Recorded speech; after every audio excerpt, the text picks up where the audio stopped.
Hello, I'm Richard Barnes. Last week I watched in absolute horror as the details of the murder of Lee Rigby were shown on TV. My condolences to his family. I watched in disbelief as the perpetrator scum of this vile act stood and gave explanations, trying to justify what they did. For 20 minutes they stood there guarding the body of this decent bloke. The armed police arrive. The scum were taken down. This story occupied every news station and newspaper. It was on the BBC, ITV, Sky News, France 24, CNN, Al Jazeera, on every radio report, and was being discussed by everyone. We were told he was, and we were, being attacked by Muslim terrorists. The coverage was non-stop. Witnesses gave out accounts of what happened in a way we've never seen. Mobile phone footage circulated and social media went mad. I felt immensely sad that such a thing had happened. I felt, although 100 miles away from the scene, I had actually witnessed it.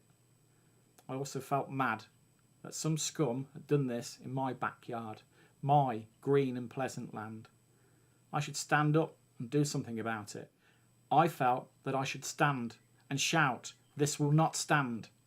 We, the right-minded people of this country, will not let this stand." No one on TV or in the news had said what I thought or what I felt. On Thursday afternoon, however, Sky News played an interview with a London imam, Ajmal Masroor. I'd never seen him before. He said what I was thinking. I was gobsmacked. A London imam would say such things. "If you even think about attacking this country," he said, "hand over your passport and leave. If you want to change something, stand for office. Be proactive in your community." He spoke about religion of the scum that carried out the act. He said no Muslim would condone the act. No heaven would let murderers in and call themselves Muslims. It was an affront to Islam. I recorded the interview on my phone and posted it on Facebook with the title, "I'd vote for this man to be Prime Minister." That's how I felt. Within hours, it was massive. To date, that simple little post has had 82,000 likes and 112 shares, and a Facebook audience, I'm told, of over 10 million people. All I wanted to do was share something that resounded with me.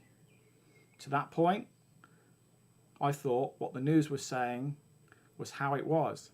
That I live in a country of hate and division, where young people are being radicalised in every mosque, where a whole generation of people are work shy, where gangs roam, where it's not safe to walk the streets, where my green and pleasant land was under threat and the very fabric of society was being torn apart. That's what I believed. That's what the news was telling me. The messages via Facebook poured in. Voices from my country and abroad wrote to thank me for posting the video.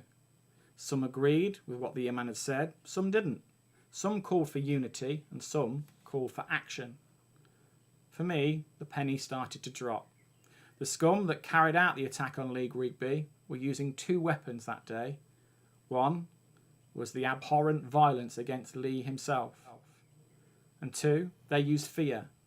The 20 minutes before the arrest was used to spread fear that they hoped would spread like a cancer, spreading and driving a wedge between good people, encouraging people to wage war on their neighbours, to promote attacks against communities, to encourage violent retribution and to spark a conflict.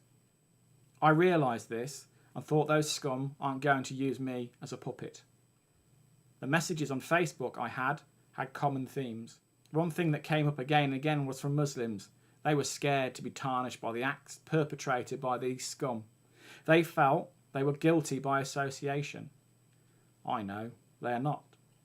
Fear was being used as a weapon against them and all right-minded people. As the days passed, I got more and more messages and friend requests from people from all over the world and home. Messages cross borders and cultures without a passport. Why did this happen? The only reason is I took 10 minutes to share something. I realised something else. The more we talk, the closer we get. There were conversations on my Facebook wall where supporters of right-wing groups like the English Defence League were debating. No, they were arguing with Muslims, each fighting their own corner. Do you know what? They were fighting for the same thing.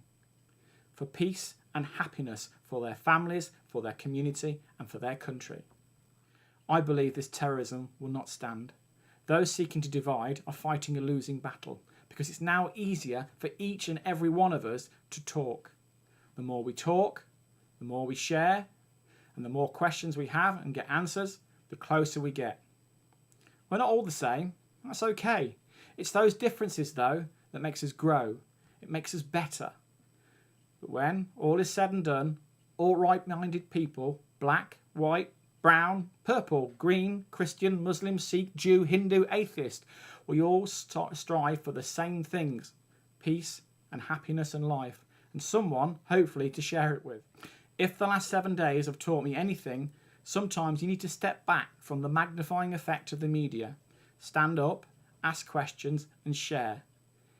If I can bring people together with a 2-minute clip of a news story that took me less than 10 minutes to put up on Facebook to so many people, imagine the possibilities of what we all could do if we took a little time to talk, listen and share. Thank you to all who sent me messages and added me as a friend. And please, if I may, let me ask a favour of you. Be the change that you want to see in other people. Until next time, goodbye.